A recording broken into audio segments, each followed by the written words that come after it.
It's 7:04 p.m. This is the November 16th, 2020 Board of Education meeting.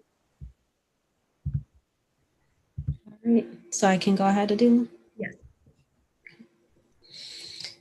Due to the governor's executive order suspending certain Open Meetings Act requirements in order to comply with the state of emergency, the District 65 Board of Education will be conducting virtual board and committee meetings.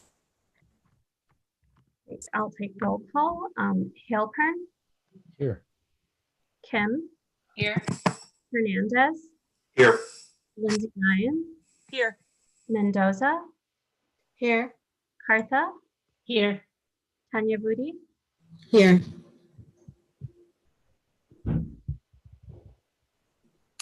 And I think I'm up.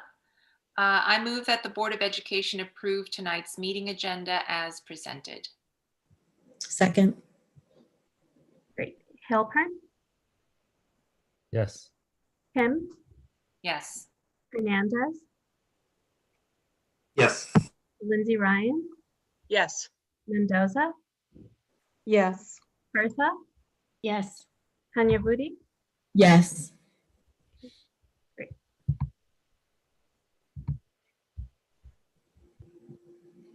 All right, so next on our agenda is our district update.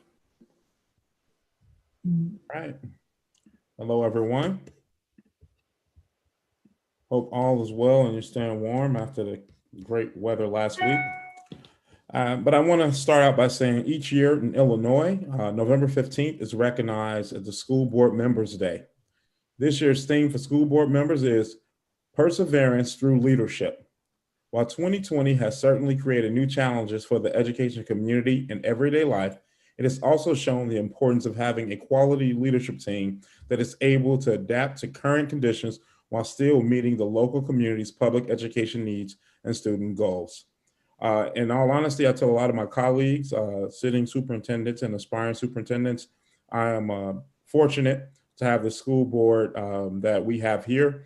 No suck up, this is being honest, as we work and put our best foot forward to close the achievement gap and fight all the battles that's necessary to make it right for all students. So I would like for everyone to just give it, even though it's one day after, it was on a Sunday, I would just love everyone to thank the school board for their work and their commitment to our District 65 family. All right. This week, I would also like to share, speaking of the board's commitment, this week the board will be hosting one of two special finance committee opportunities for budget reductions. Please see our calendar. These are always tough conversations, but it's important that we really are transparent and we want to include our community and we want to hear your voice in this process. So please stay tuned for that.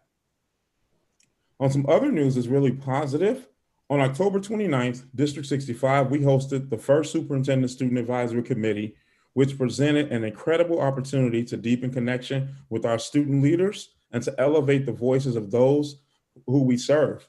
The meeting was led by our Deans of Culture and Climate, Elijah Palmer and Teresa Quinn, and myself, and we were also joined by Melissa Messenger. At our first meeting, we had 12 schools represented on the call, comprised of 5th and 8th grade students. This diverse group of dynamic students was selected based on their outstanding leadership traits and their contributions to the school and the local communities. Our discussion was largely focused on community building. It was fun getting to know one another. We also had some time to touch on student experiences with remote learning, focusing on what was going well for them and where they feel there is some room for improvement. Largely, the conversation was positive, with students feeling their experience is much improved from the spring. Kudos to our teachers and our administrators for doing that. They felt nearly every teacher was doing a good job. They liked the flexibility in learning options. They felt technology was mostly working better in comparison to the spring, and that teachers are very supportive and cared about how they were doing and having opportunities to do breakout rooms and to talk with their classmates. They also shared concerns over technology and issuing of assignments. One of the things that was discussed about e-learning as opposed to in-person learning was their anxiety is more evident, especially around students who are typically known for being shy. E-learning can be intimidating, according to our students virtually, according to a few members of that committee. The Superintendent Student Advisory Committee will meet virtually once a month over the remainder of the school year. We will work with families and school leaders to ensure students have the opportunity to participate.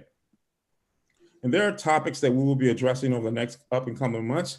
Black Lives Matter, the idea of the discussion around protest and how they feel about defunding the police, sharing where members are, where their members are all from, sharing about members' parents and family, their idols, who they look up to, what they want to be when they grow up, less Zoom meetings and more asynchronous learning days, ways to call into meeting virtually if having a tough time understanding assignments. These are actually topics that the students sent to us that they would like to discuss in our future meetings. So I want to thank all of them, and we will be bringing them to the board sometime in the spring so our community and our board can meet them all. We're excited about this group. The district has been in regular contact. I just want to add, in addition to another statement, we have been in regular contact with the Evanston Health and Human Services Department to discuss our reopening plans. As you all know, if you haven't paid attention, the positivity rates are through the roof and they're extremely high. And a lot of schools in the area that were open for in-person have shut down. And we are actually ready to launch as soon as we finalize a couple of some details in our bargaining with our union. Our union they've been working hard with our administration, but buildings are ready. We've put a lot of work, a lot of time and resources into that. And with the health department, we've been discussing health metrics and advice on COVID-19 related health measures. These conversations have included the Director of Public Health and the communicable disease specialist here in Evanston.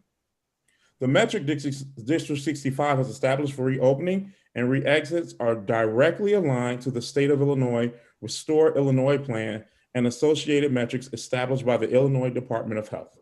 So please, if you want more information about what we're doing, it's important that we put this on our website and you can see how our decision making has been made and just the multiple communications that's been happening. And I would like to thank Melissa Messenger and her partner Tyler for continuing to provide us with some of the best communication that I've seen. So thank you all. And that is the end of my message.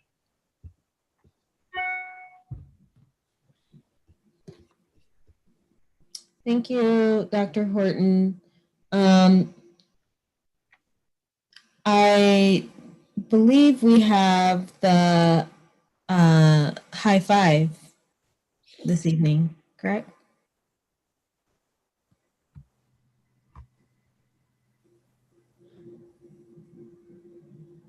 Oh, Dr. Horton, you're muted.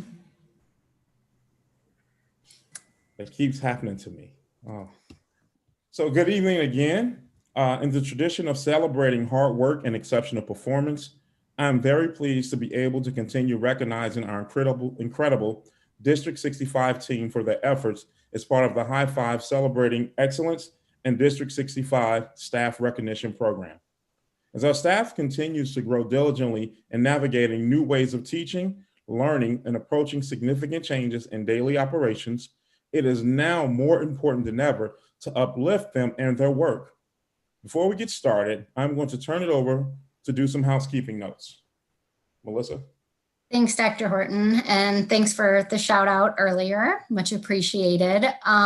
We are super excited to be able to continue the high five, and we just wanted to offer our continued thank you to Byline Bank for their continued sponsorship of this program. This allows us to recognize 14 staff members over the course of the school year by providing them with gift cards and, under normal circumstances, a luncheon at the end of the year at no cost to the district. So we're very grateful for their continued partnership.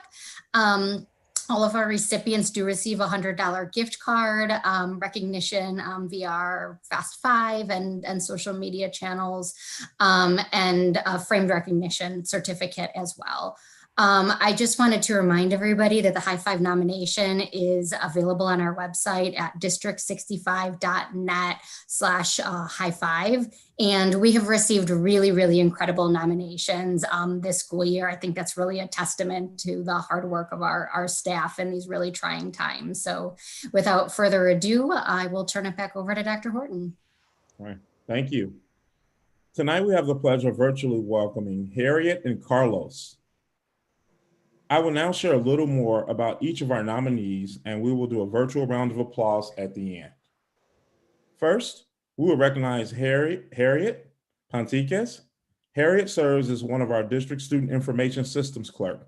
She has been a part of the District 65 family for 16 years and was nominated by her fellow colleague and student information systems clerk, Saranda Carpuzzi. She shared the following regarding Harriet's dedication to her role in thoroughness.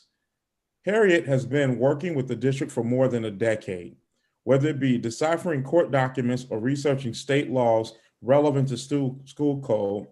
Harriet is sure to be meticulous and consistent. Her dedication is evident in her willingness to do any task necessary that supports positive student outcomes.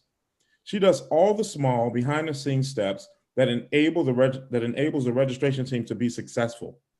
She is fearless, never threatened by large workloads, and is always willing to teach peers and team members in her areas of expertise. Harriet brings years of experience and a welcoming smile to all the people she encounters. Thank you, Harriet, for your consistency, your willingness to collaborate with each and teach others, and all that you do for the district, both seen and unseen. Next, we will highlight the accomplishments of Carlos Saldana, second grade two-way emergent educator at Oakton Elementary School. Carlos has served our district for 4 years and was nominated by Denise Boras, a District 65 family member. Denise shared that, I believe that Mr. Saldana deserves this award for his extraordinary patience and calm demeanor during his online classes. Like all teachers this year, Mr. Saldana is facing a variety of challenges, disruptions, and unforeseen circumstances on a daily basis. Yet, he always exudes a light of spirit that is very welcoming and encouraging for his students. In addition, he is a consummate professional. He consistently responds to parent requests, questions in a timely manner, provides detailed schedules weekly, and precise explanations for all activities. I know I speak for many parents when I say that I feel fortunate that our son is blessed with such a kind-hearted, understanding, gracious teacher for his online learning this year. During such an extraordinary time, Mr. Saldana understands that it is the ordinary things, a smile, a sympathetic ear, a kind word that makes children feel at home in the classroom, whether in person or remotely. What exceptional professionalism, Carlos. It brings me and all of us here so much joy to know that even in a virtual environment, you are able to instill the same connection with your students and families that they will receive in person. Thank you for being that welcoming spirit and that all students across the district must have access to. My favorite part of the evening is this one. I say this every time, but I really wish that we could shake both of your hands on a job well done and present your certificates in person. But tonight, we're going to have to settle for some virtual high fives. Your certificates will be sent to your building for when you return in person, and your gift card will be sent electronically. On behalf of the school board and our entire leadership team, we want to thank you. Thank you for always putting the needs of your students and families first. Can I get a round of applause for these incredible individuals?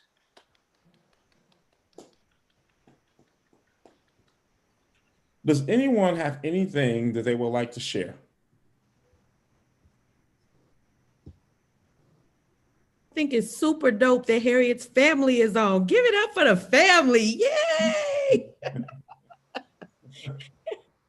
All right, thank you. I would like to thank Harriet and Carlos and Harriet's family for joining us this evening. Thank you. Thank you, Dr. Horton. Thank you, Harriet. Thank you, Carlos. We are so appreciative of you, and thank you for giving us the opportunity to honor and celebrate you. And thank you to your families for sharing you all with us. We know that what you give to our district comes from your hearts, and we are so fortunate to have your service. Thank you so much. So the next part of our agenda is board and superintendent comments. I just wanted to, I don't have anything prepared, but just off the cuff, thank you all for honoring our board service. I speak for myself in this, but I think I also speak for my colleagues in saying that, you know, we engage in this service not with the expectation of return. It's certainly nice to be acknowledged, but we too are engaged in hard work with our community, and I'm grateful for the opportunity to serve with each of my colleagues. So thank you to you, and I hope you all feel honored on this day. And I'm also so grateful to have the opportunity to work closely with our District 65 team and all of our amazing educators that we get to celebrate with the High Five Award, and everyone else who we don't necessarily get to give a High Five Award to each month. I'm very grateful for the teamwork that we're able to engage in on behalf of our community, and very appreciative. So thank you. Did any of my board colleagues have any additional comments? Yes, Rebecca.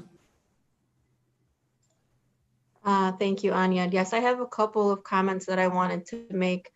First of all, I know that we get all this amazing communication, but I just wanted to highlight the Family Center in receiving the Blue Ribbon Affiliate status. I think that they are just a great team, and I wanted to personally and publicly congratulate Angela Johnson and her team. I know that especially during this time, it's been very challenging, and getting up and running and being able to bring in some of our youngest learners in a very challenging time has been a feat on top of what you already do. So I hope that this Blue Ribbon recognition lets you know that you are doing the right thing and above and beyond work. I also wanted to plug Lifting Up Early Childhood conversation with Jane Elliott that took place about a month ago. It's a really interesting conversation that I would love to welcome the community to listen to. It's available through the Infant Welfare Society website at iwse.org. Again, I think it's a very important conversation around early childhood, and Jane Elliott is a very interesting lady to listen to. So I invite the community to listen to that. And I know we don't often recognize anniversaries, but I noticed it was somebody's anniversary who spent 37 years with us, specifically in the early childhood department. And so I wanted to publicly recognize Kathy Watson in our early childhood department. I think anybody who's had a child go through Head Start knows Kathy Watson. She is incredible, a gem. And when I saw that, I had to give her a shout out publicly. I know she's not watching, but she will probably watch the recording. And so with that, I just, I want to take the time for those that will watch this later, and for, the dozen that are watching now, to provide feedback on maybe how we can make these meetings more engaging. We do listen, we do get a lot of emails, but I think for me, I hope that these meetings would be better attended, and especially as Dr. Horton provided you the highlight on the two very important board meetings that we are hosting around our finances. That's going to require a community effort, community conversation. We did this especially for you, community. So I really hope that people listen in and provide feedback. And if there's a way that we can make these more engaging, I did ask Dr. Horton to have the students come in and present to us I would welcome ideas. You're always welcome to send in that feedback to schoolboard@district65.net. I already mentioned a little bit about the communications, and again, I wanted to add some more laud to Melissa and her team, because I've seen a really big improvement on communications, specifically on social media, during a time where most of our families are plugged in through these networks. We do have a Facebook page and we do have an Instagram page. I'm not on Twitter, but I think we might have a Twitter. But Yep. Again, these are channels that we have available for families to engage, to get to know all the most recent updates. I think that they've done a really, really good job this past year getting those most up-to-date information to our community. So thank you, Melissa, and your team. Finally, and on behalf of the staff too, I wanted to shout out to our wellness committee, who recently has put together a calendar of wellness events for our staff, free of cost. We know that our staff aren't able to make it to the gym. Having to find some time for self-care is so important.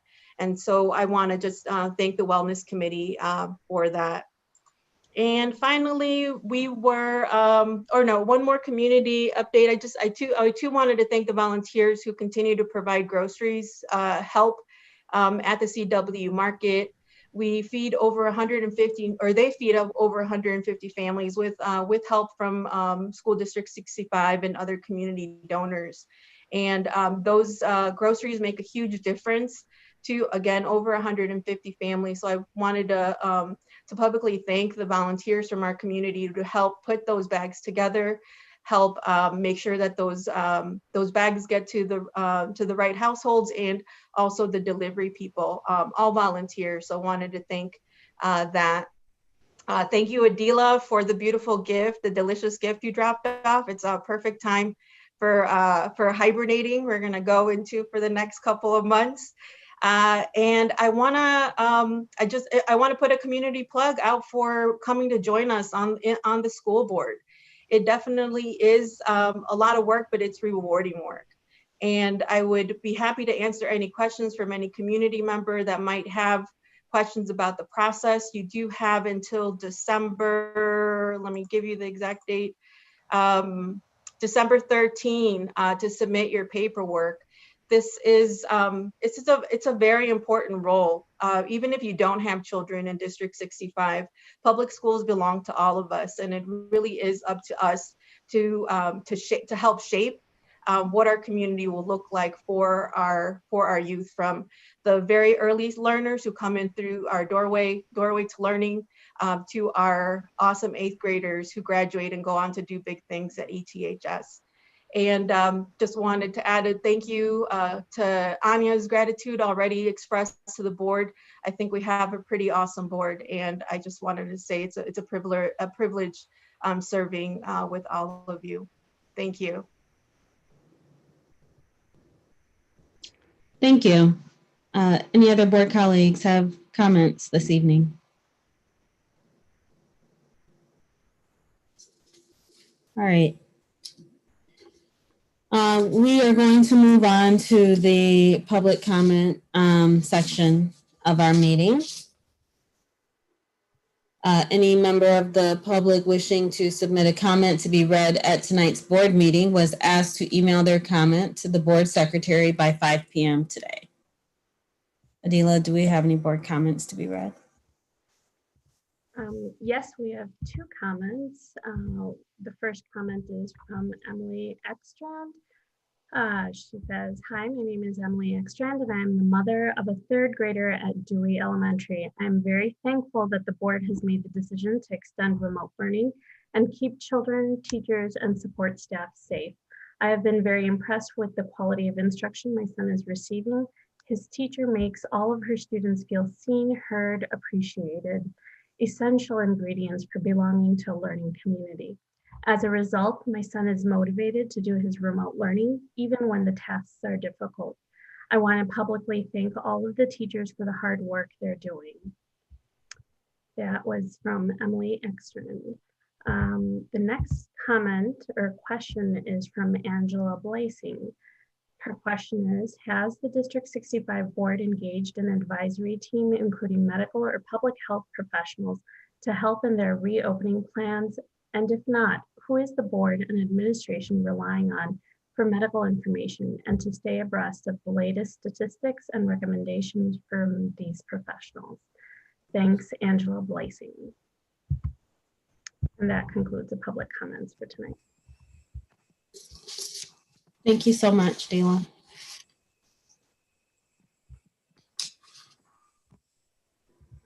All right. And Sergio? Sure. I move that the Board of Education accept the recommendations outlined in the attached group motion and approve the personnel appointments, leaves, and separations, track movements, October 2020 board meeting minutes, September 2020 Finance Committee meeting minutes, destruction and release of August, September, and October 2018 closed session meeting minutes and recordings, August, September 2020 list of bills, July, August 2020 Treasurer's Report, and August, September 2020 budget amendments. Second. Alpern, Yes. Kim, Yes. Hernandez, Yes. Lindsay Ryan, Yes. Mendoza, Yes. Partha, Yes. Tanya Vudi. Yes. Great. Motion passes 7-0. I move that the Board of Education adopt the attached resolution to estimate the taxes to be levied for the tax year 2020 and authorize the administration to publish a legal notice of the hearing in the local newspapers. Second. Halpern, Yes. Kim, Yes. Hernandez, Yes. Lindsay Ryan, Yes. Mendoza, Yes. Partha, Yes. Tanya Vudi. Yes. Motion passes 7-0.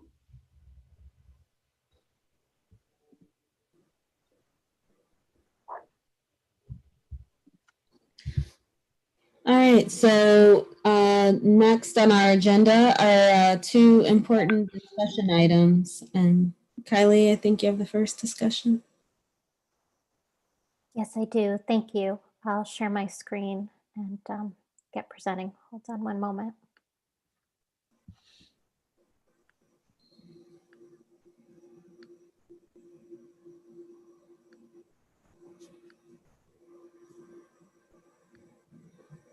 Okay, thank you everyone for giving me the time and opportunity today to come and share our annual discipline report.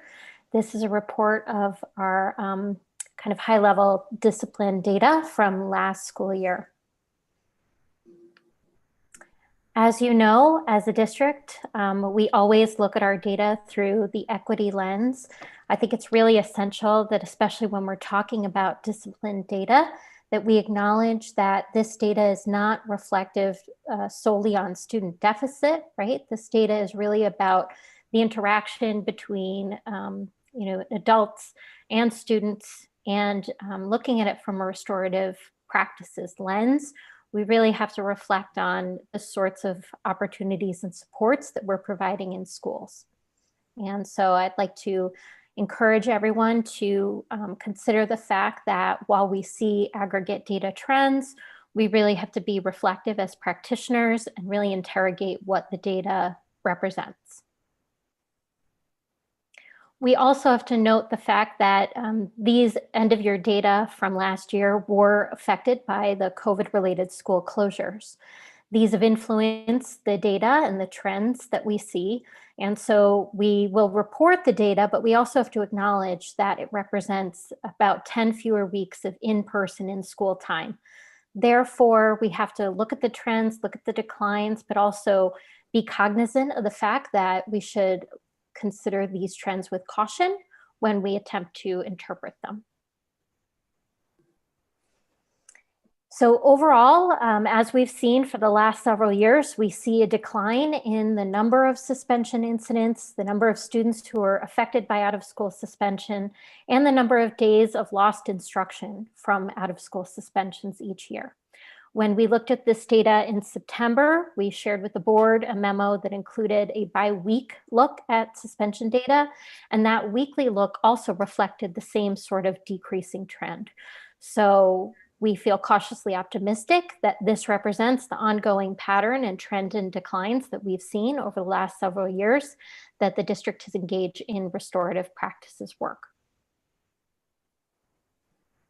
Here we share a school by school number of suspension incidents. In the memo, we also highlight the number of students in each school, because it's really important to note that larger schools with a larger population may have a higher number of incidents, simply because of the fact that they have a higher number of students in the school that they're supporting. And so it's important to be cognizant of that fact when looking at these just straight by school numbers. I want to highlight again the declining number of days of average days of lost instruction, which means that students are having more opportunity in schools learning and not at home with a suspension. So that's very promising, and it's something to really, continue to celebrate while we look to make further progress. Here we share the disaggregated data by student subgroups. As you can see, there is some very startling and disturbing statistics related to who is receiving suspensions in our schools. I think that this is something that we have to pay continuous attention to. And I know that our schools are reflecting on their out-of-school suspension data and disaggregating it and looking at those patterns. Additionally, we also disaggregate by students with IEPs. And again, this is an area of ongoing focus and further improvement. When we look at the number of suspension incidents by the type of activity, it's important to recognize the fact that in this data, we see a decrease in the severity of suspension incident types, especially related to a decrease of disrespect of school authority. That is an indicator that was a substantial driver of some of the inequitable historical suspension data we've seen in the past years. And so I think as our school-based teams get more cognizant and reflective of how to incorporate restorative practice and what suspension incidents, what incidents warrant potentially out of school suspension, having a decline in that disrespect of school authority and the decline in disrespectful behavior, I think is really important to reflect on and to kind of also celebrate with optimism. We also see that there were no incidents for some of the more significant sorts of disciplinary incidents, including theft, vandalism, weapons behavior, things of that nature. This table is from the memo as well, and this represents the percent of students who have one or more school suspension, school support data, which is the new acronym that we're using for our office referrals for major incidents. So as you see, this is another place where we have the ongoing decline in the number of students who are receiving one or more office referral for a major disciplinary incident. Again, this data reflects some of the same similarities we saw in the out-of-school suspension, with our Black students and our students with IEPs receiving a larger share of office discipline referrals for major infractions. So now I open it up to discussion and questions. I know there are some things that people are going to want to talk about in this report, so I welcome those conversations, and my colleagues and I will answer.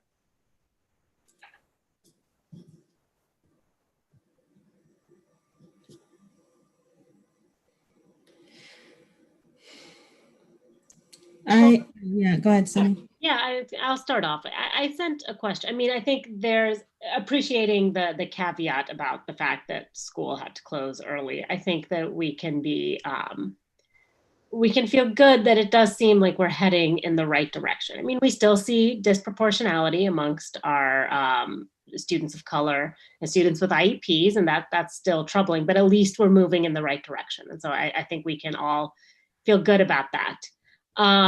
I do wonder though, and I had touched upon this in our last board meeting, how are we dealing with looking at discipline data in this remote setting? And what does success look like this year? How, and as a board in particular, what should we be looking for to make sure that we are still, still making progress on our goals around restorative practices and making sure that we are creating inclusive environments? Yep, these are excellent questions. Thank you for asking those questions. Can I just add to that, Kylie? How did the metrics shift for, if our main categories of concern that we were paying attention to were people being sent to the office or people being suspended, what are we looking for in a remote setting? How's classroom management not working remotely where that disproportionality might be showing up, but not showing up in our statistics? Yes, thank you. So I will say, and I'm also going to lean on my colleagues to share their insights, but our schools do continue to monitor and track incidents of student behavior and restorative practices that they're implementing. And in fact, they revised the behavior continuum, which is a fantastic tool that has been developed by Dr. Kelgadi and others, to really reflect the uniqueness of the remote learning environment. And so they've put in examples of incidents that could be happening in a remote learning space, that could be disrupting the remote classroom environment. And so our staff are still utilizing all these systems. While we might not necessarily see out of school suspensions, we may have students who are, temporarily removed from a class or who need to have a restorative conference or a circle.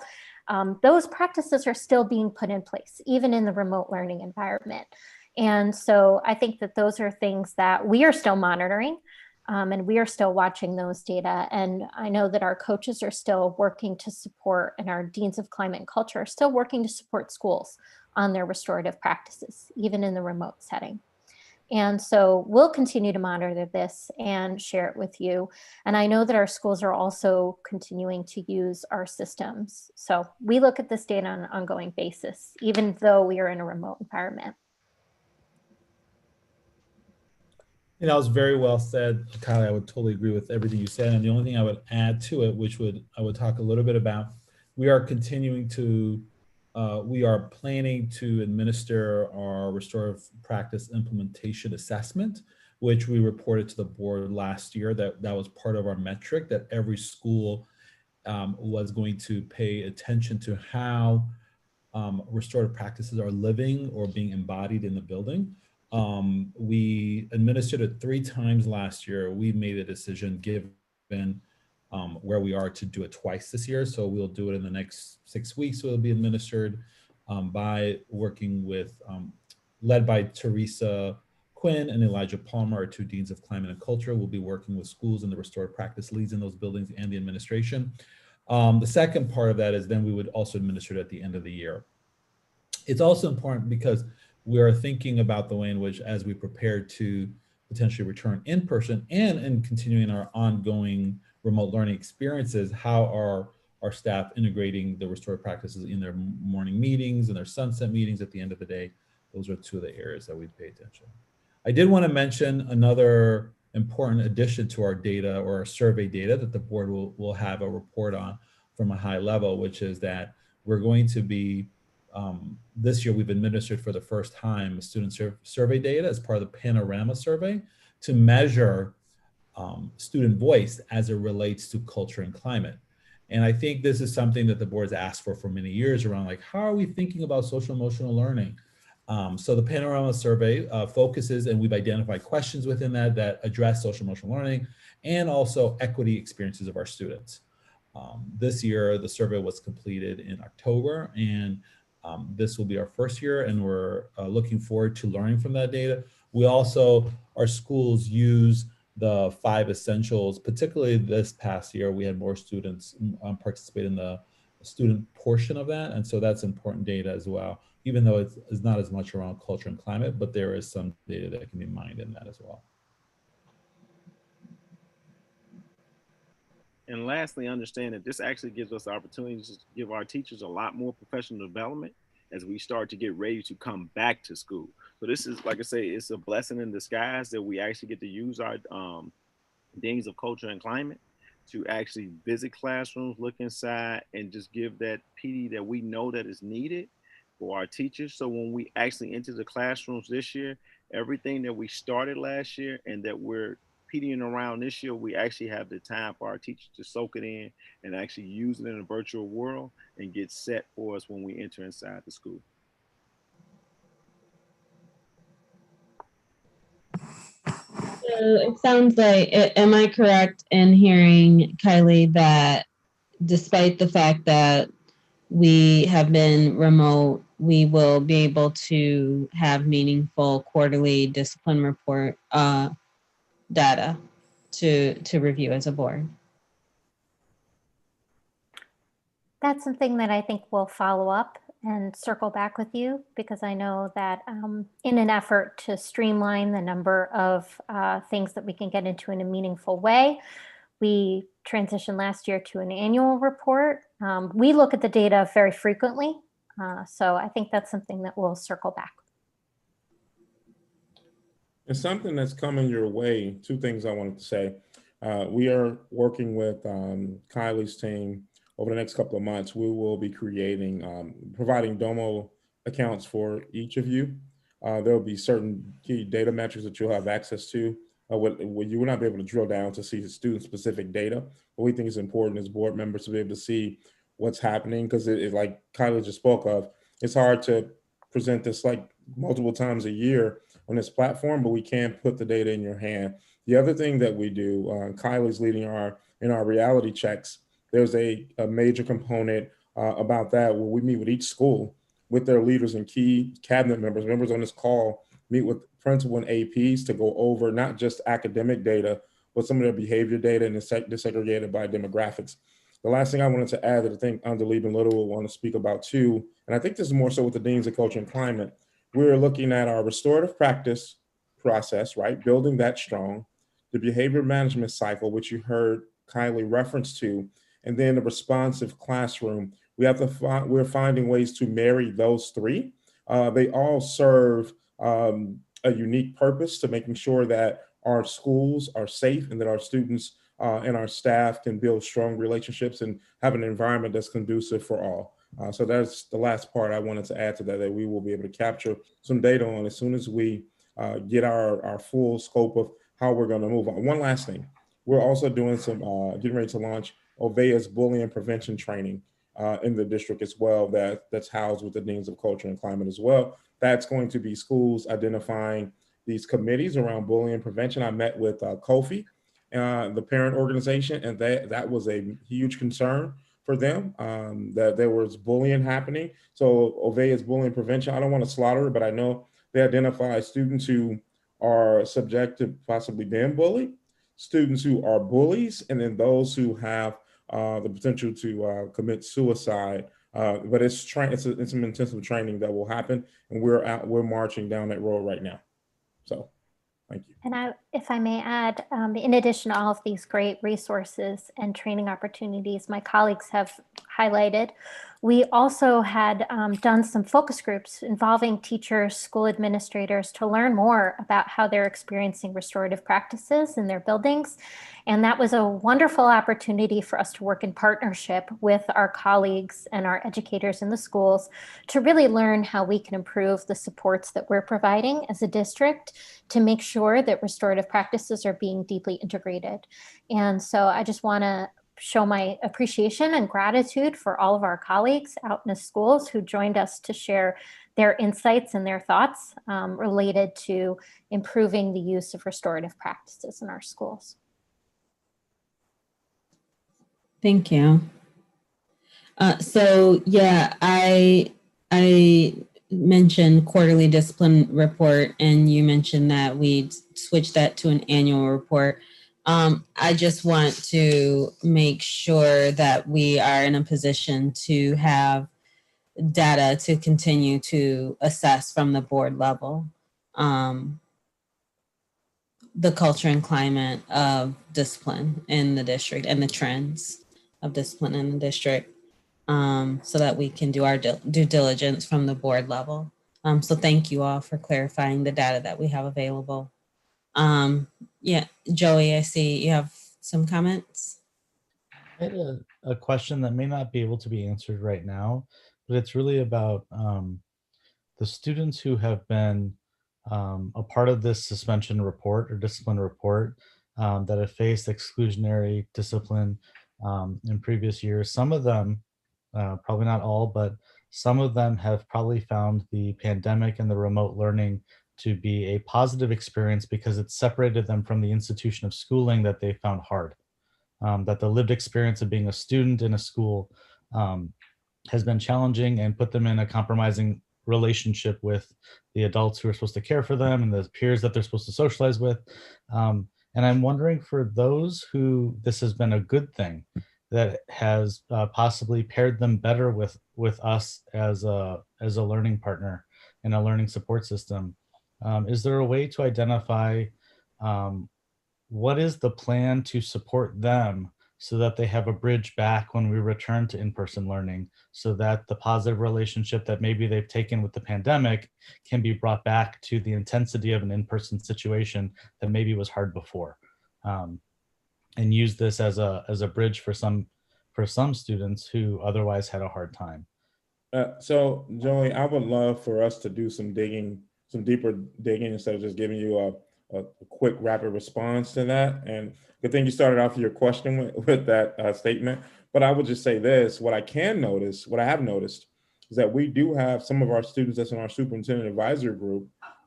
Just when talking with them, I know that a couple of them have in the past had trouble, in a little bit of trouble in school. So it's great to be able to build those relationships. And we're hearing a lot about just how they're not experiencing the discipline piece right now because they're in a remote environment. So that's a good question you just asked, Joy, and we can probe for more. We can definitely probe for more. Thank you for asking that question. And we heard some of that also in these focus groups that were had with the teachers. So we'll follow up on that. Thank you. I have a question that may be in the similar vein, which is several years ago, when SB 100, when that came about, there was a significant decline in suspensions rather rapidly. But when looking back on that trend, many folks within District 65 have said that that was a trend in folks just not suspending because they thought suspending was wrong, but not necessarily not excluding children, not necessarily changing the approach to responding to children's behavior or expressions of having difficulty with relationships or the schooling environment. And so I want to resist the inclination to immediately celebrate the decline in numbers, which I am really pleased to see that decline. I'm curious, though, to hear more about how we're analyzing that decline to ensure that what we're seeing is actually a culture shift or a mindset shift in how folks are approaching children's expression of need, because these behaviors that folks may find frustrating or inconveniencing are often just a social emotional expression of a need. Maybe a need for a relationship or a need for space or a need for time, but a need. And so I'm curious how we at the board level can assess the wellness associated with the change in these numbers, and or any culture shift that may be associated with the change in these numbers. Yeah, I'd be interested in if there are any correlations between the decrease in specific discipline, suspension, and reports, and on the other hand, the restorative practices that you're implementing, or how effectively they're being implemented at the school level, if there's some way to see the connection, and maybe that would be an indirect way to assess that shift in culture. Can I just add a piece to that, Devon? Because I do think I appreciate you bringing this up, Anya, because I do think there's been significant investment explicitly in the disrespect category on school climate teams and equity trainings and restorative practices over the last few years, right? So what we were trying to assess is, were we successful in making people understand that disrespect was a category that had a lot of bias and a lot of problems? And so people then really shifted how they were approaching students in classroom management, or were we successful in people using other categories in which to punish children because they learned that the disrespect category was going to get them into trouble, right? And I think, I don't think any of us want to celebrate until this disparity is eliminated. I do think you could make a correlation that we invested a lot in that disrespect category and now we're seeing progress, but we want to make sure that we're not just pushing it into some other area, and that it's really reflective of having a more meaningful, positive relationship with students. I would just add that I think the adoption of the Panorama survey was an important point to your point, Anya, of why we wanted to go deeper into the experience of our students, because a reduction in data doesn't equal a change in culture necessarily. It's a benchmark, and I would venture to say that I think it is not pause for celebration when we continue to have a disproportionality there. I think a couple years ago, we did have a spike in my first year, actually, I recall. There had been a significant drop, and then there was a spike, and 6 months into it, the board was like, well, what's happening here? We're suddenly seeing the spike here. And we analyzed that data and learned a lot about the fact that there had been a dearth, actually, or an absence of understanding around SB 100.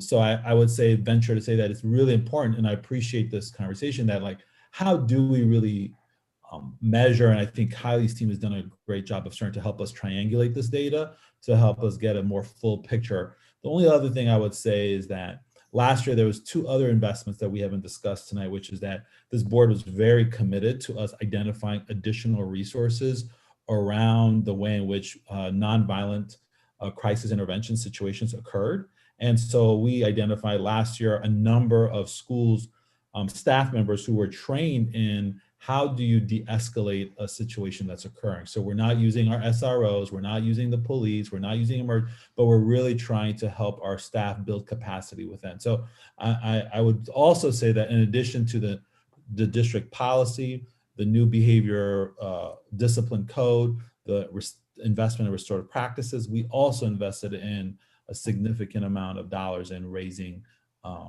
crisis de-escalation strategies among staff.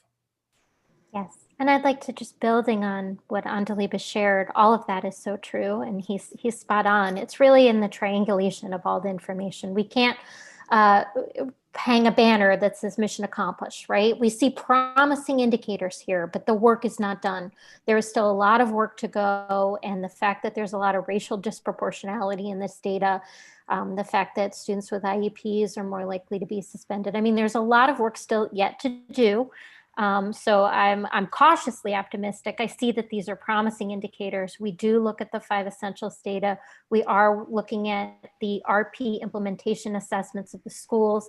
And during the school reality checks meeting, we're having deep conversations with them about what are your practices that are helping you move the needle on these critical indicators? How are you engaging staff in creating a restorative approach throughout the building that is really woven into the fabric of your school culture? And so there's a lot of work happening. And so I think it's all of those things. Thank you. I appreciate you all taking the time to paint that picture for us. One additional thing, and I think that was part of where my question was coming from. I think as the data gets shrinks in the right direction, for me, it's more about how do you identify those celebratory relationships. When I see 5 Latinx kids who have been suspended, that's a focus group right there, right? That's a committee you can pull together, and you can actually talk to those students about how you can look and see how their relationship with discipline was in prior years, and start to ask them the actual question of, how has your story changed? What have you done? What has the staff around you done? And start to identify those celebratory moments, so that we can not just talk about how many days kids have been excluded from school, but let's start talking about some of those wins. And I think as those numbers shrink, and as you start to have focus groups, those are the things that are worthy of celebrating, because kids get reconnected to school, they get reconnected to their community, and we start having to worry about the big annual report around this less and less, because we're starting to find a lot more opportunities where staff are feeling successful in turning things around and de-escalating situations. I'm looking for less of the annual report and the numbers, and more of the vignette of success and celebration.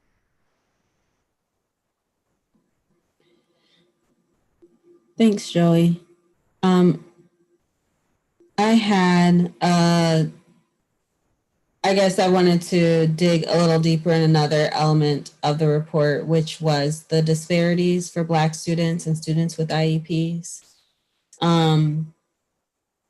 How is that information being interrogated in order to impact how Black students and students with IEPs are experiencing District 65 right now? Part of our school work plan process. So ask schools to pay attention to their SSD data, which is our way that we've paid attention to our student disciplinary data. So that's, I think, the first thing. The second thing is our attention to climate and culture, and through our system work, requires us to start to think about where are these gaps in support for our students, and more importantly, what's the role of the adults in the system and their bias, and how are they approaching their students. And so we have not, culturally relevant practices are still an important part of our work and our vision for the work in our district. So it's going to be really important that our school leaders continue to pay attention to this. So this report, we will be taking this further back to our schools. The work has not ended. We will need to raise for them this attention. Following this board meeting, we will be working with our principals to think about how are they going to continue to think about the type of support for our students. And I would say that support really is support for the adults who engage with children, because it's really the adults who control that narrative and who have the responsibility for changing that approach. And I think the principals have to hold school staff accountable for really being attuned to how we need to better support our children. And I would like to add to that.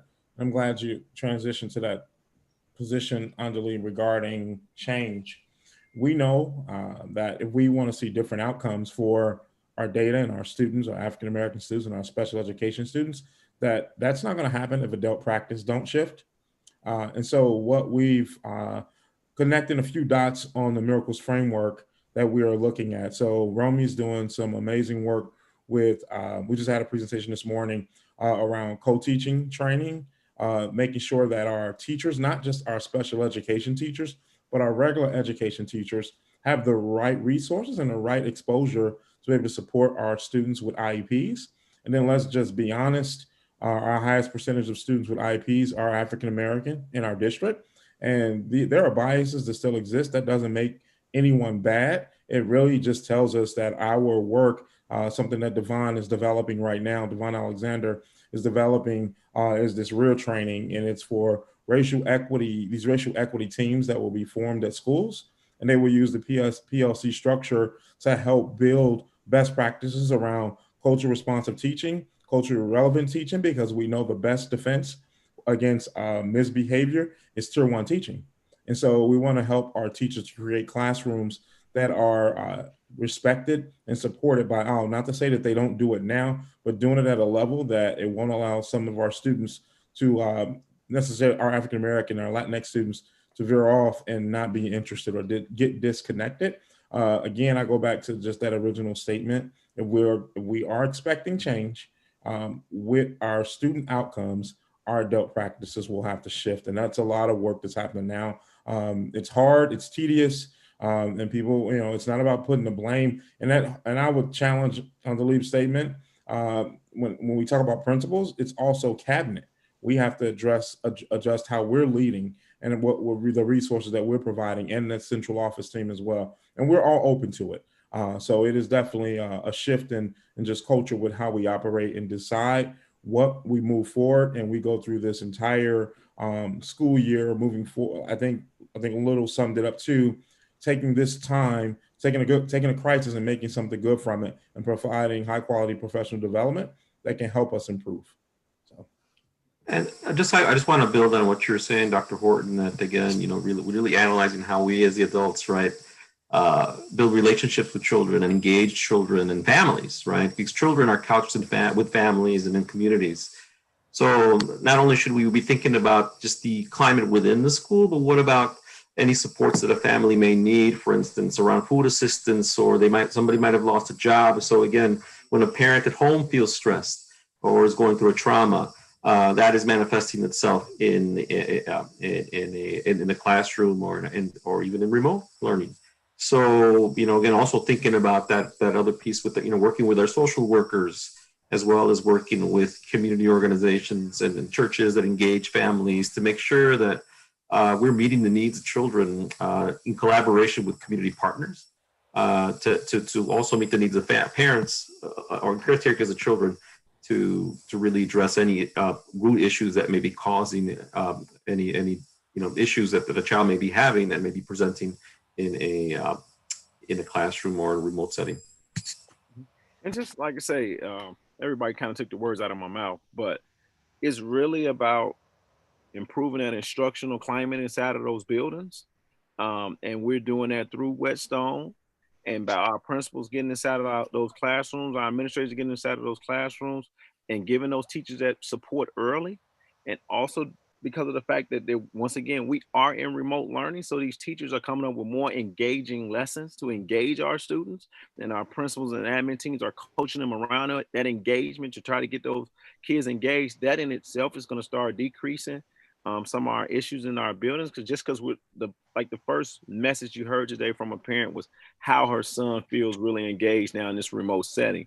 When you start to do that, you're going to decrease your discipline issues because you're actually touching those kids. And right now, being in this remote world is new for all of our teachers, all of our educators. So now the lessons are a little different. You're starting to see a little different and starting to connect with our students. So as we're doing this and our teachers our principals and admins are inside these classrooms, we're coaching to have better lessons. And that way you automatically see the decrease in our discipline issue just because of that in itself.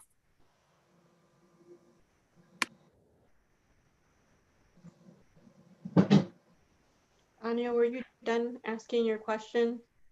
I was, yes. Did you have a comment or question, Rebecca? Yes. So I'm still really disappointed by the 34 scholars that were suspended in 2020. And I think especially to me, the number stands out because I think this would be a good example where the quarterly report would have given us a better feel for when those suspensions took place. We were only in school for 3 months in 2020. And so I'm curious, where in the 2020 timeline those suspensions took place. And I think Also, given the changes of e-learning, I think it would be helpful for the board to know, how suspensions are administered now through e-learning.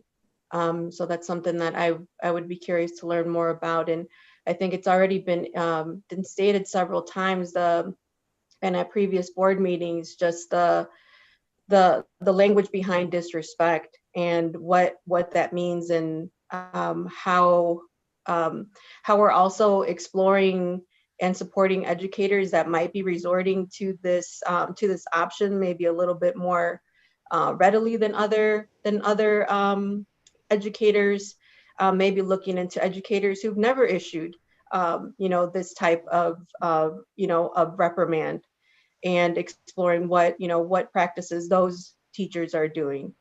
So those are, I think, comments and question around discipline in times of COVID, what that looks like. And I think for clarification, if the 2020 is calendar year or school year, and where those suspensions fall in terms of months in 2020.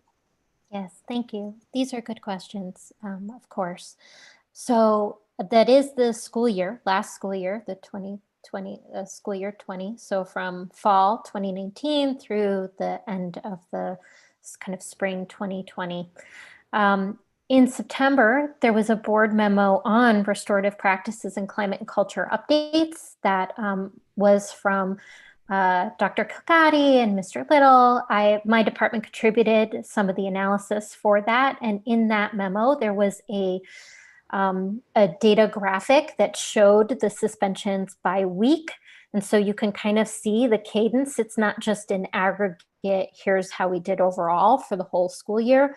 You can see that sort of breakdown that I think that you're looking for. So if you want to follow up, take a look at that table and see if that answers some of the questions that you might have about where and when are the suspensions happening. And I'm happy to follow up with you further if that would be helpful.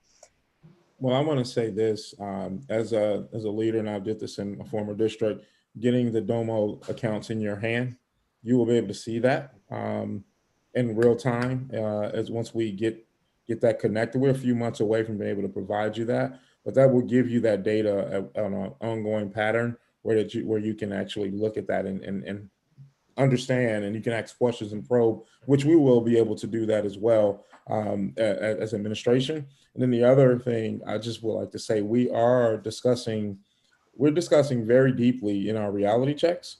How are we supporting? So Rebecca, you brought up a very good point that came up several times as we're looking at data and seeing students who are continuing to be not necessarily being suspended, but referred to the office. That needs to tie back to see where is this happening? Is it a teacher that consistently have these issues with students? And so how do we support that administration and that teacher to better keep students in their classroom? Those are just discussions. Those are discussions that we're having. And as we get farther along, we're going to get better at being able to catch it a lot quicker, a lot sooner, and more importantly, taking action to prevent this from being a regular thing. So I just want to add that. Okay, thank you.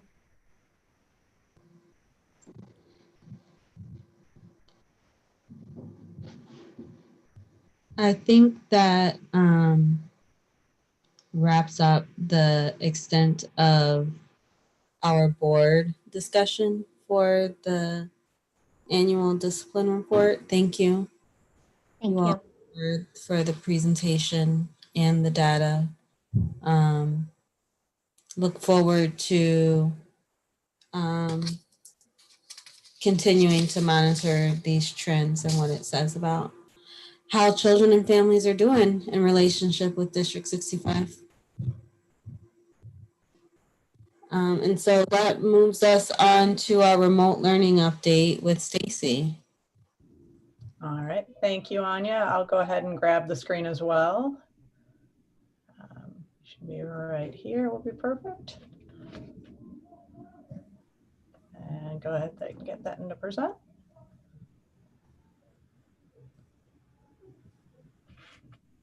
All right. So I'm joining us tonight to do the November's remote learning update. And as we discussed in our last meeting, we really are tracking 5 indicators across the year.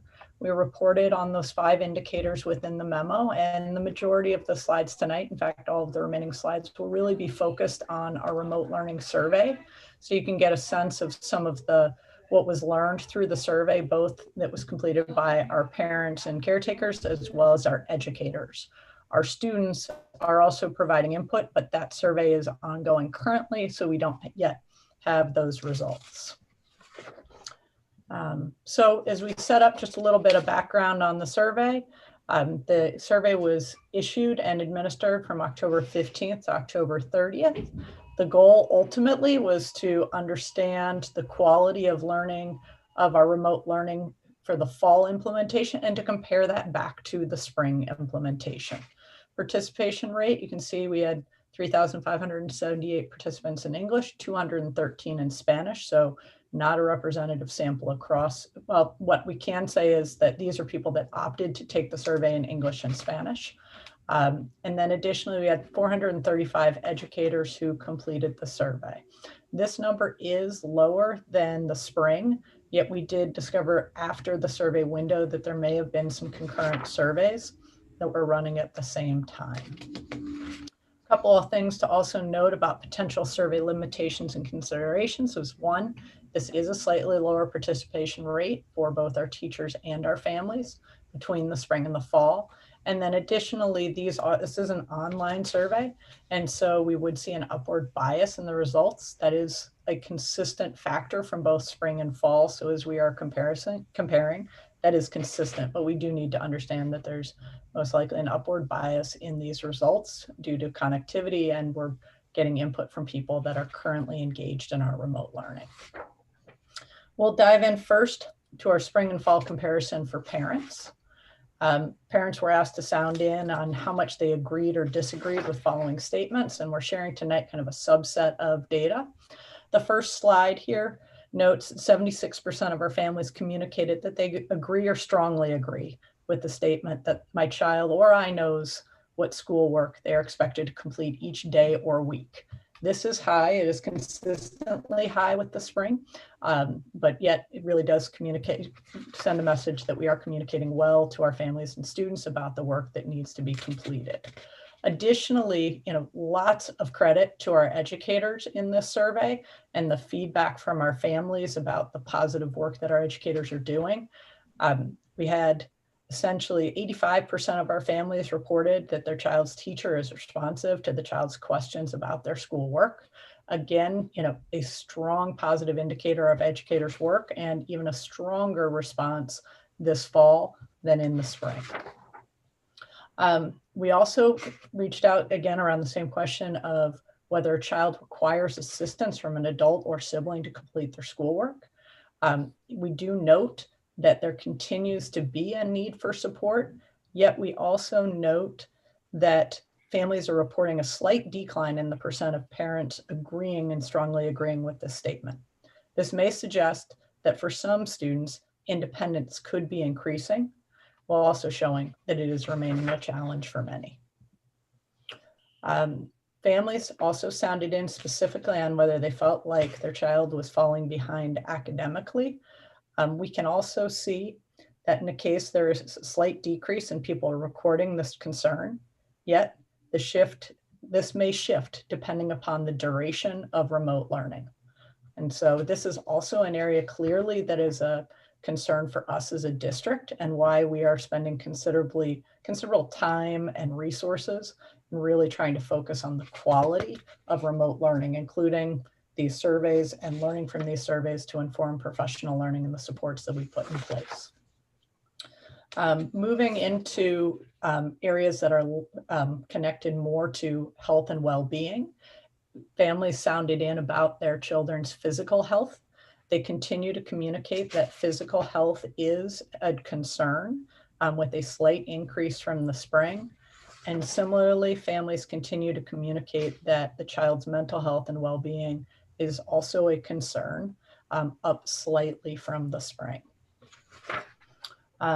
As we close in this particular section, I want to call out the fact that also, you know, again, families are reporting that the child's teacher cares about their child, and this is remaining consistently high as students and families experience remote learning.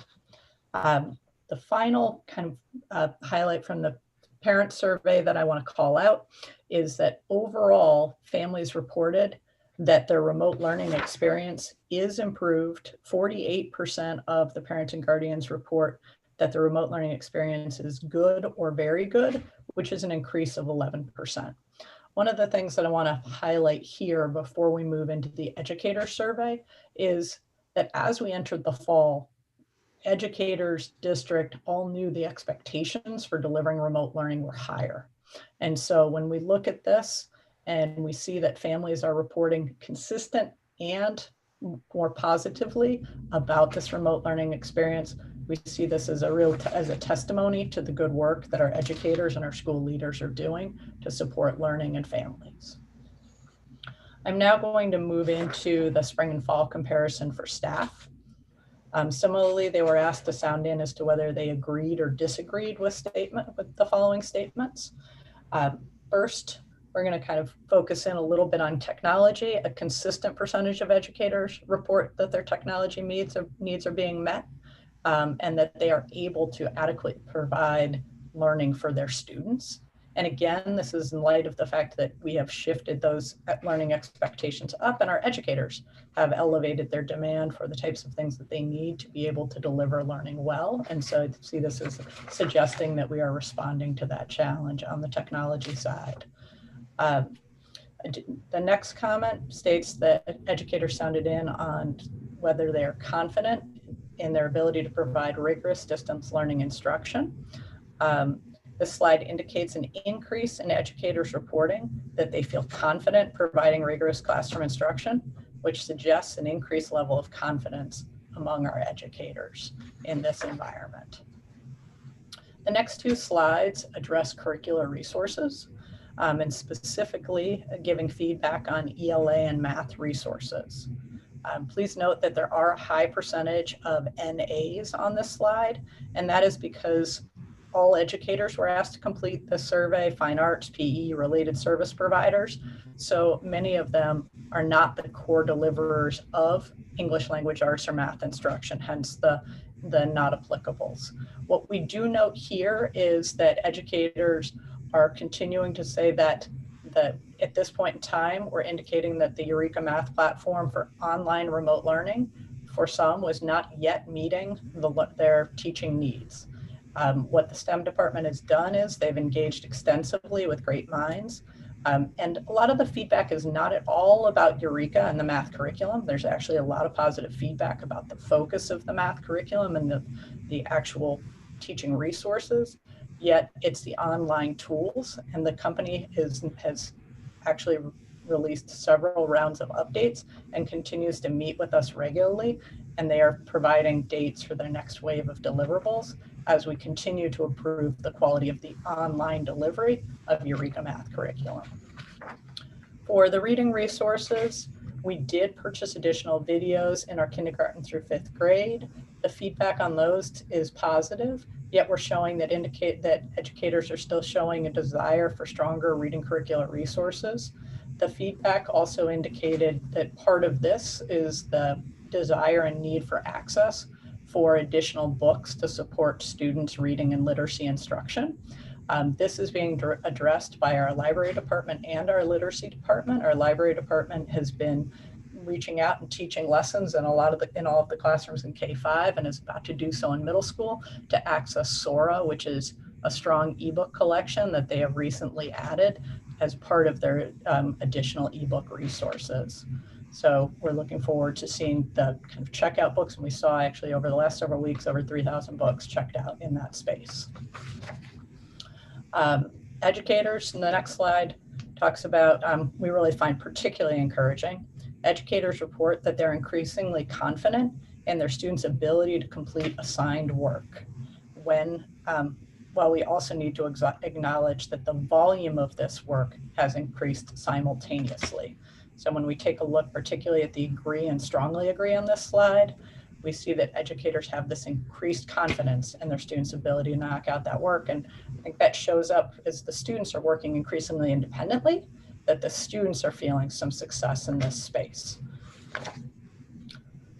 The next slide talks about our school leaders who have been true champions in this space and continue to really get strong feedback from their educators for the fact that they are really helping to resolve challenges related in distance learning. They're advocates for our students, they're advocates for our teachers, and continue to really work to be problem solvers in this space. So we really appreciate our educators and our school leaders for the hard work that they're doing in these spaces. Shifting a little bit out of learning and again into physical and mental health. Our educators in this section clearly communicate that COVID and remote learning is a challenge both for our physical health and our mental health and well-being, and that this is a significant concern for our educators. Our educators also have this concern for our students. That degree of concern is relatively consistent with the spring. It doesn't reflect as much as the shift as our educators communicate for their own well-being and physical health as we continue to really work hard and navigate our remote learning space, as well as the thinking and planning for return to school when COVID rates allow us to do so. And closing, really, I kind of return us to this metric that we really found kind of positive and encouraging, and we saw in multiple survey questions, and that's that our educators are seeing a significantly high level of engagement. In this particular slide in engagement, we see 48% of our educators saying that over 75% of their students are completing all of their primary assignments and classwork. Now, that does tell us that we still absolutely have a group that we need to still yet fully engage, but we see a significantly higher level of engagement while we've also significantly increased the learning demand for our students. And we see that as being a really positive indicator for our remote learning, while also weighing that we clearly need to continue to negotiate physical health, mental health, and well-being as we are negotiating both remote learning and our future for on-site learning when COVID rates do allow our return. So at this point, I'm going to stop screen sharing and I will open up for questions and discussion.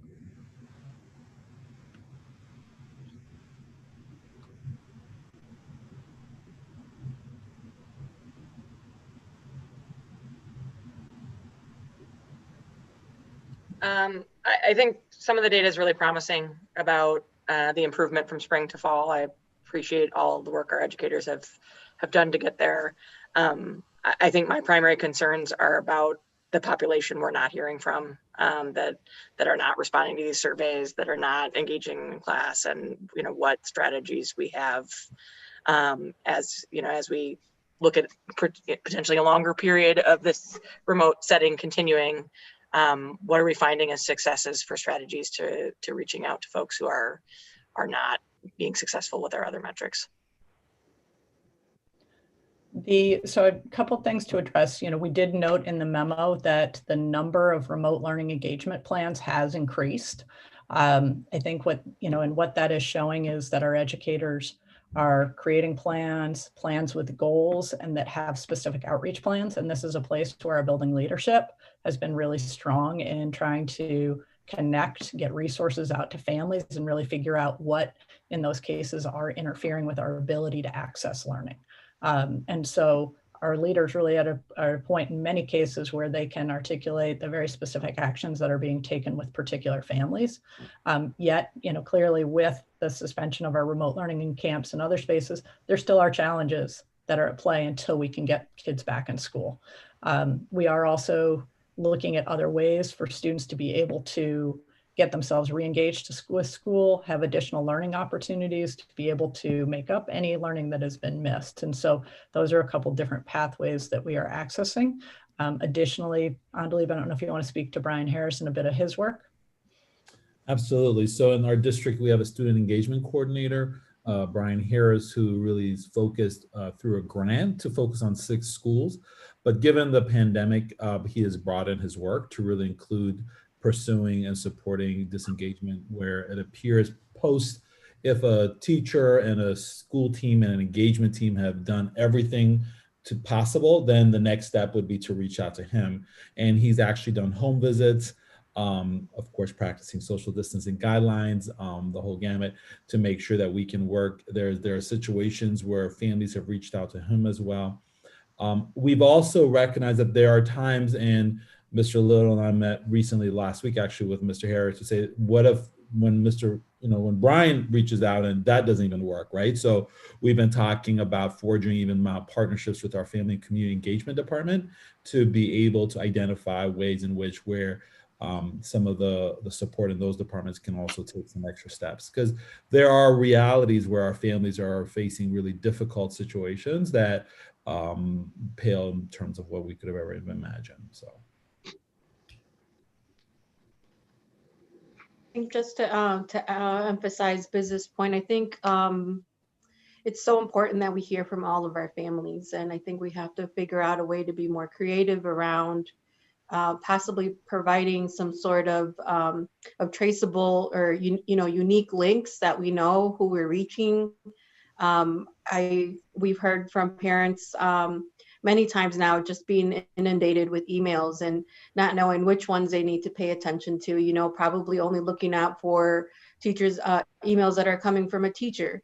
And so it's just so important that we hear from everybody. And I just don't know if the sample is large enough for us to get a good feel and of what, how to improve where we are.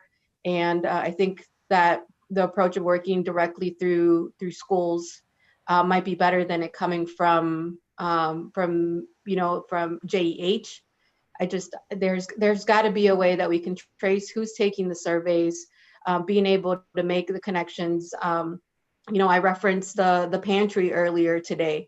We have 150 families that we see and that we touch on a weekly basis. And so, how are we connecting with those organizations, those partners that are already talking to our families, while also just creating a system in-house that we know who is providing the responses and who's not. I just think that this is such important information that we really need to work a little bit harder at trying to reach more of our families.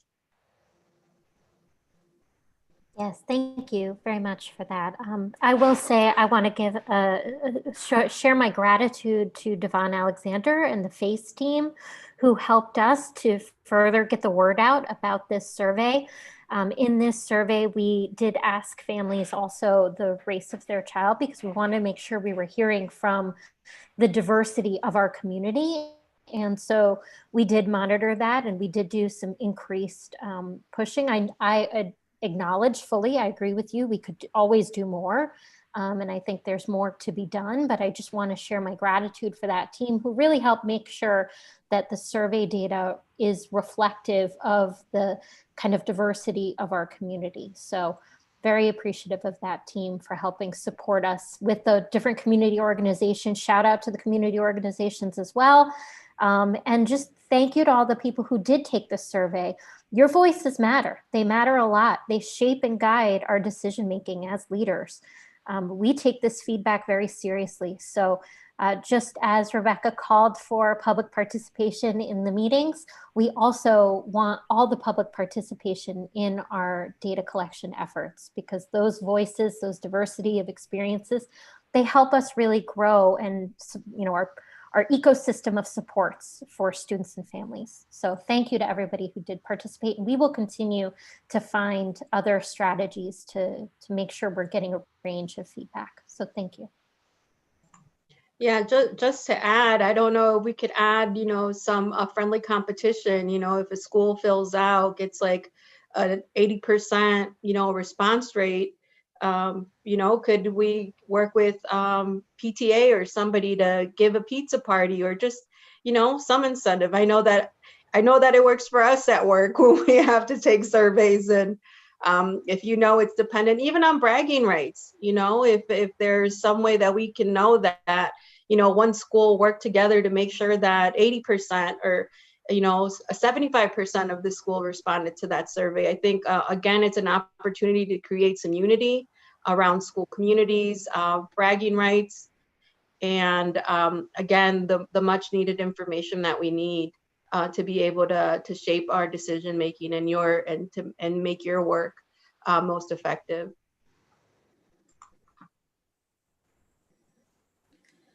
So I had some questions. The presentation that we had was primarily around the survey data, but the memo that we received had some other measurements of engagement. And one of those measurements were end of unit assessments. And it looked like to me some of the participation rates for the end of unit assessments were pretty low for grade levels.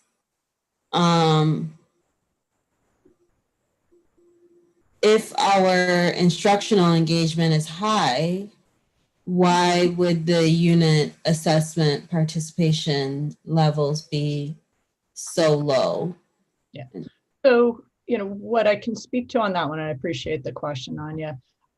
One, we are defining metrics and collection systems. And when we look at the math unit completion rates with a firm, what we see are higher completion rates in a number of our classrooms, yet that indicator in that table is out of one school. Our Great Minds in Sync and Affirm, which is the assessment tool for online, is really just coming online. And so that was the assessment data in from one school as a sample. Educators are using the assessment tool, but we don't yet have the full district data. It is just becoming available now. And so some of this is reporting challenges that we are working through. We, prior to this, were collecting it via form from our schools. And one of the things that our educators and our coaches are saying to us is we're working really hard, but that is yet one more thing for us to do and to report. So what we did, and we will be able to do going forward in math, is report straight out of the tool for our monolingual classrooms and for our TWE educators from Performance Matters. We also recently made a decision where we are going to continue to administer the ELA assessments where educators have a choice between two different platforms, one of which we can gather the data from at the district level, the other one locally. And what we are doing is we're also trying to juggle our educators' ability to take on new systems and tools. And so when we looked at those slides at the very end about kind of physical health, mental health, juggling of stress, we're also trying to manage our learning pathways and what educators can take on. The unit assessments, when we do talk to individual schools, there are some pacing challenges, but the vast majority of them are within a week or two of the pacing on their units, which is what we want. And I think some of the lower numbers indicate some lower rates of completion, but it also indicates some challenges with us just gathering the data. And we are working on improving those systems while also kind of phasing in our systems with our educators to avoid overwhelming people. So I think it's indicative of both, but when we speak to schools, they are teaching the units, they are getting to the end of unit assessments. Pacing is a challenge that we'll continue to look at, but I also think some of it is in the challenges of our data collection. Thank you. Yep, thank you, Anya. Sergio, I just want to underscore too the piece around again and again thank you Stacy and Kylie for gathering this information from the surveys and hoping to see more information in the spring as we put out more surveys just to keep ensuring that we gauge how we're progressing with families. But what concerned me was again looking at some of the question around mental health for educators, right? Nationally, we know we have a shortage. And we're losing teachers. I mean, by a legion, right? I mean, it's very concerning. So I think whatever we can do to address that, and I know there's a lot that we're putting on our teachers. And I just want to put out there that we appreciate all the work that our educators are doing, and this is just not easy for anybody, for any of us, given this pandemic. But again, whatever we can do to try to provide our teachers some way to deal with some of these challenges, again, it's just I'm sure is appreciated. So again, and as we as a board, I think I want to, on our behalf, again, really appreciate the work that they're doing, and whatever we can to support their mental health, we will be as helpful as possible. Thank you, Sergio.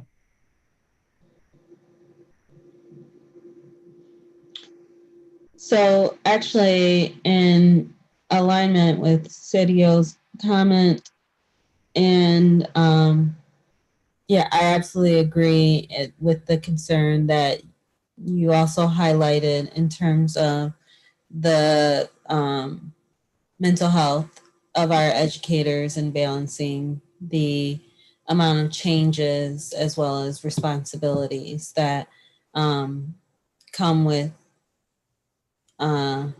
offering education supports and social emotional supports during a global pandemic. I think my concerns also are a little elevated because of the 5 E's report that's an FYI with this particular agenda. And that 5 E's report, that data in the 5 E's report was that I believe that was collected before the pandemic impacted. That's correct. Okay. So yeah, that 5 E's data was discouraging some of the trends in educators' perceptions of trust, perceptions of opportunities to collaborate, feeling as if they have instructional leadership. And that was prior to the pandemic. And now we have the pandemic to layer on top of that. And we see this data indicating that folks feel like their mental health is being stretched. How is, besides being more thoughtful and intentional about how we're introducing changes, how are you all incorporating that information into our practices as a district? Is your question related to the 5 E's, Anya, or to the remote, just so I can make sure we're understanding the question that you're asking? Both the 5 E's and the survey data, the remote learning survey data, that seem to both indicate a concern. So I'm suggesting that they're both pointing to a similar concern, and I'm wondering how we're responding to it. I can start very quickly. So thank you for acknowledging the 5 essentials data. We think that that's important data as well. And it's something that we did discuss with schools when they came for their reality checks. I think that the collective responsibility scores in particular for the collaborative teachers is an area of concern. I think, though, that hearing the schools reflect about that, hearing them talk about how they're leveraging the PLC process in their schools to really create that sense of shared accountability and shared responsibility for student outcome data, I think holds a lot of promise. And so we are just embarking on that journey for professional learning communities, which is what PLC stands for. And I think that that will hopefully strengthen some of the bonds within our schools across educators. I think that some of the curricular supports that Stacy's team has brought in will help create more horizontal and vertical alignment across and between grades. And I think that that will also strengthen instructional practice, which will hopefully help educators deal with the complexity of these times, you know, between the unprecedented shift of this global pandemic, the surge in, incidents involving the horrific murders of Black Americans in communities. I think that, you know, people are experiencing a lot of stress and strain, and, you know, educators are not isolated from the strain of their profession. And I think as a community, we need to support and attend to everyone's needs. I'm really grateful for all of the people in District 65 who are so committed to ensuring success.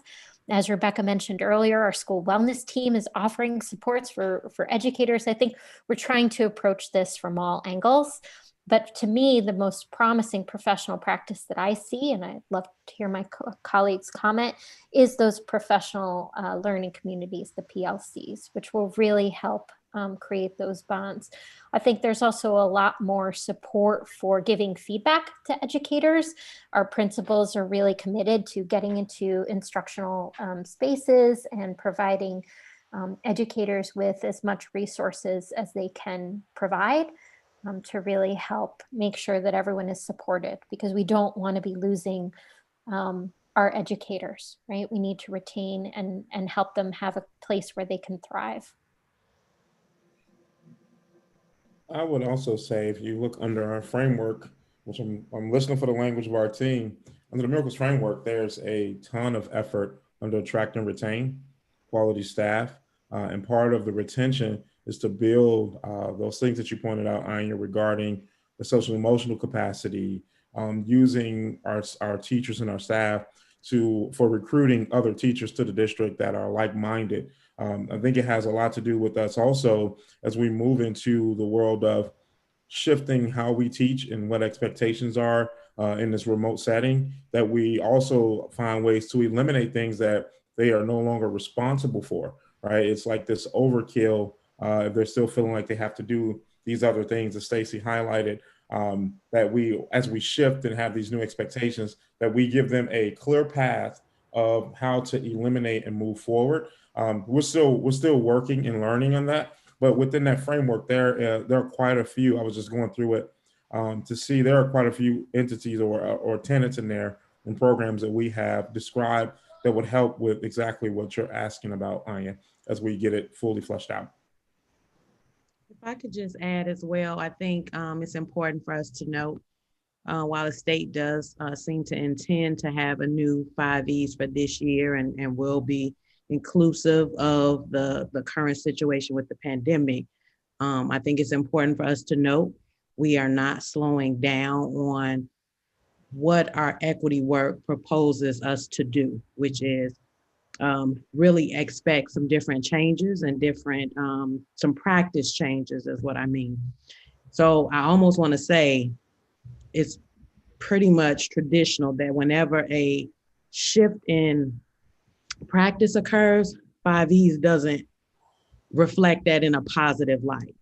So I think that's something that we need to also, I mean, I said to a group of educators the other day, if we had decided to stick with the status quo and just say, you know what, it's a tough enough year. We are not going to fight social injustice and marginalization and try to close a gap and all of those things. And but I want us to be mindful of that metric might not reflect what is happening. And so I think that there are other avenues and other ways that we have to really look somewhat anecdotally and qualitatively at what our experiences of our families and our staff is like, because this is not an easy road in any way, shape, or form with what everyone is experiencing. And it is hard as heck to change your practice. I keep saying that. It's really, really hard, especially if you have the rare experience that Evanston has, where a great proportion of our teachers are seeing positive trends for a large proportion of our students. Just the psychology of motivating that change is going to be a challenge for some to even adapt to and own. And so I just want us on this call and the people paying attention to recognize that that shift in practice that is requiring some of us to rethink the way that we've been trained, the way we were brought up, the way that we experience. And I say that every time I'm in a conversation when I talk about restorative practices is because while my mind knows that that is the right thing to do, I was brought up and I somewhat led from almost a punitive lens around behavior. And so I know that that's a shift in practice. I know that that's a change. And so I want us to be mindful and thoughtful about what that means, because to say it is one thing, to do it is another, to lead and encourage and support others is a whole nother wavelength in the middle of a pandemic. So that piece is, even as I say it, like my body feels something, right? Because that's just how difficult it is for all of those different pieces.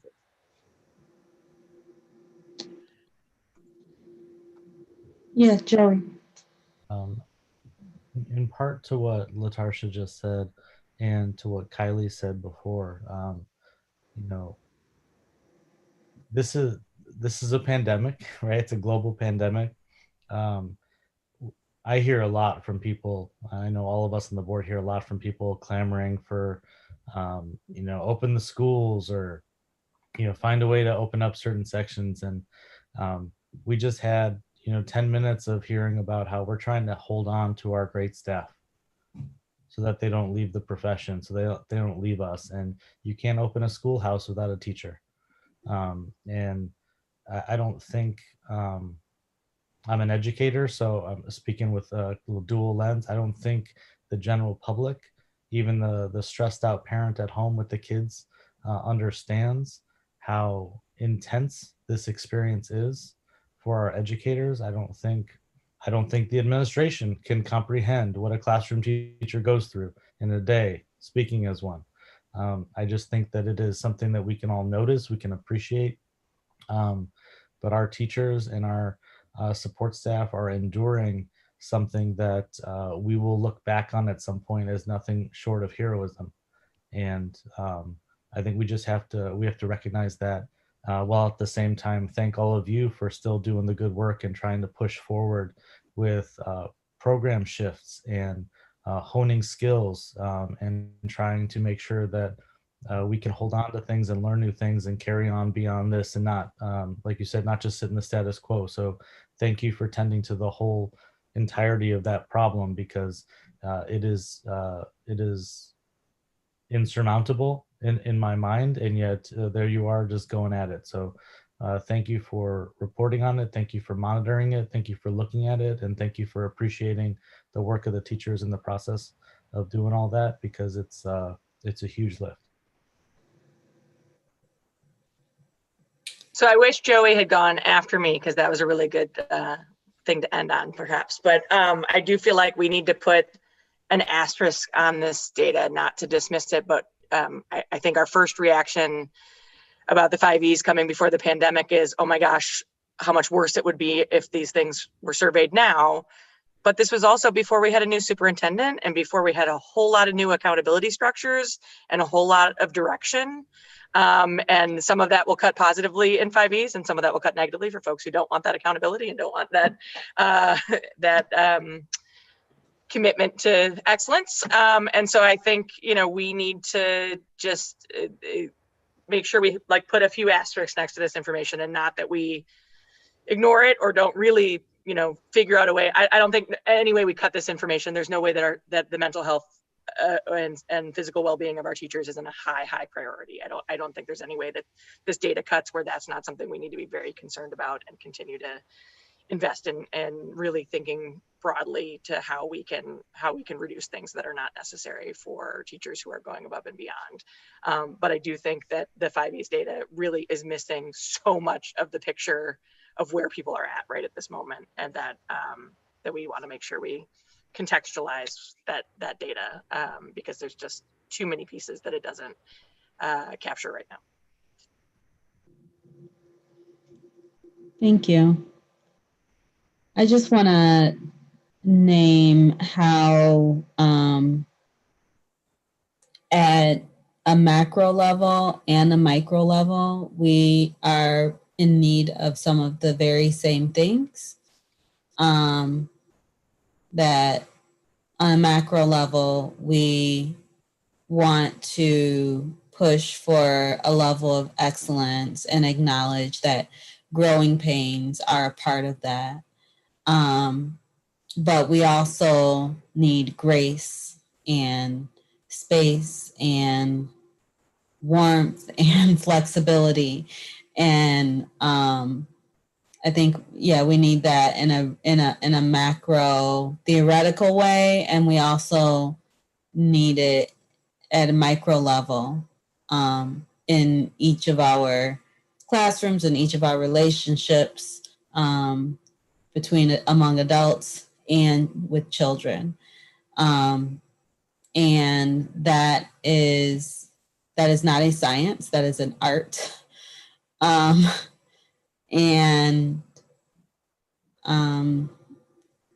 Yeah, I guess, we will do the best that we can from the board level to model that and to give direction from that particular lens. As we create this art together, let's stay in communication about how we do that well.